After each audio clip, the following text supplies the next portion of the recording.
భారత్ జోడో పాదయాత్రలో రాహుల్ గాంధీ గారు 4000 కిలోమీటర్లు పైగా పాదయాత్ర చేస్తే అడుగడుగున ఎక్కడ వీలైతే అక్కడ కాంగ్రెస్ పార్టీకి వ్యతిరేకంగా ఉన్న ప్రభుత్వాలు అయితేనేమి బీజేపీ అయితేనేమి దాడులు చేశారు, కొట్టడం కూడా కట్టలతో కొట్టడం కూడా చేశారు, అనేక రకంగా హింసించడం జరిగింది. నిన్న అస్సాంలో రాహుల్ గాంధీ గారు స్వయంగా భారత్ జోడో న్యాయయాత్ర చేస్తుండగా హఠాత్తుగా బీజేపీ గుండాలు గుంపులుగా వచ్చి భారత్ జోడో న్యాయయాత్రలో పాల్గొంటున్న వాళ్ళని మీద దాడులు చేసి వాళ్ళను గాయపరచడం జరిగింది. ఎందుకు ఇలా చేస్తున్నారు అని రాహుల్ గాంధీ గారు స్వయంగా దిగి వాళ్ళని ఎదిరిస్తే రాహుల్ గాంధీ గారికి కూడా ప్రమాదం తలపెట్టే ప్రయత్నం చేసి ఆఖరికి పెద్ద గొడవై నిన్న అస్సాంలో ఈ విషయం జరిగితే బీజేపీ పార్టీకి చెందిన ముఖ్యమంత్రి మరి ఇప్పుడు బీజేపీ పార్టీ అధికారంలో ఉన్న రాష్ట్రంలో కనీసం ప్రశాంతంగా శాంతియుతంగా ప్రజల కోసం చేపట్టిన ఒక యాత్రని కూడా చేయనీయకపోతే దీన్ని ప్రజాస్వామ్యం అంటారా అని మోడీ గారిని ప్రశ్నిస్తున్నాం. మోడీ గారు సమాధానం చెప్పాలి. ఈ రాష్ట్రంలో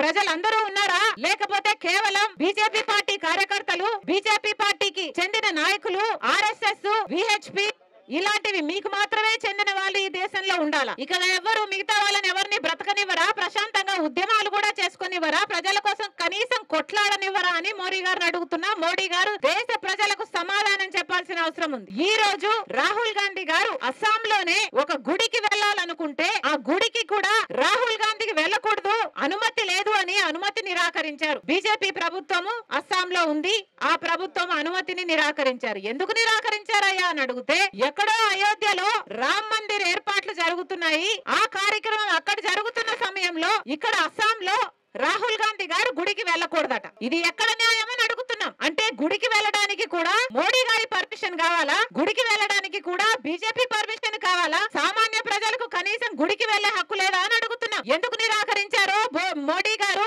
అస్సాం చీఫ్ మినిస్టర్ సమాధానం చెప్పాల్సిన అవసరం ఉంది. ఇలా అడుగడుగున నిరంకుశ పాలన ప్రతి చోట ఎక్కడ వీలైతే అక్కడ ఎలా మిగతా ప్రజల్ని మిగతా పార్టీలను ఎలా తొక్కగలిగితే అలా ఇంత నీచమైన పరిపాలన చేస్తుంటే దీని డెమోక్రసీ అని ఎలా అంటారు, ప్రజాస్వామ్యం అని ఎలా అనుకోమంటారో మోడీ గారు సమాధానం చెప్పాలి. ఈ రోజు రాహుల్ గాంధీ యాత్ర పైన జరిగిన ఈ దాడులకు నిరసనగా మహాత్మా గాంధీ గారి విగ్రహం దగ్గర కాంగ్రెస్ పార్టీ ఈ ధర్నా చేపట్టడం జరిగింది. ఈ నిరంకుశ పాలన ఆగాలి, ఇది ప్రజాస్వామ్యం అని బీజేపీ పార్టీ మోడీ గారు గుర్తు పెట్టుకోవాలి. ప్రజాస్వామ్యంలో శాంతియుతంగా చేస్తున్న ఏ కార్యక్రమైనా ప్రతిపక్షాలు చేసుకొనివ్వాలి. మరొకసారి మోడీని హెచ్చరిస్తున్నాం. ఎలక్షన్ల సమయము ప్రజలు గమనిస్తున్నారు. మీ నిరంకుశ పాలన మీరు ఆపకపోతే ప్రజలు మీకు బుద్ధి చెప్పే సమయం వచ్చిందని మోడీ గారిని హెచ్చరిస్తున్నాం. క్షమాపణ చెప్పాలి. కాంగ్రెస్ పార్టీకి చెందిన రాహుల్ గాంధీ గారి యాత్రని ఇంత నీచంగా అడ్డుకోవడం అన్నది ప్రజాస్వామ్యంలో ఎవరు సహించని విషయం కనుక బీజేపీ పార్టీ అక్కడ అస్సాం చీఫ్ మినిస్టర్ రాహుల్ గాంధీ గారికి క్షమాపణ చెప్పాలని కూడా కాంగ్రెస్ పార్టీ డిమాండ్ చేస్తుంది.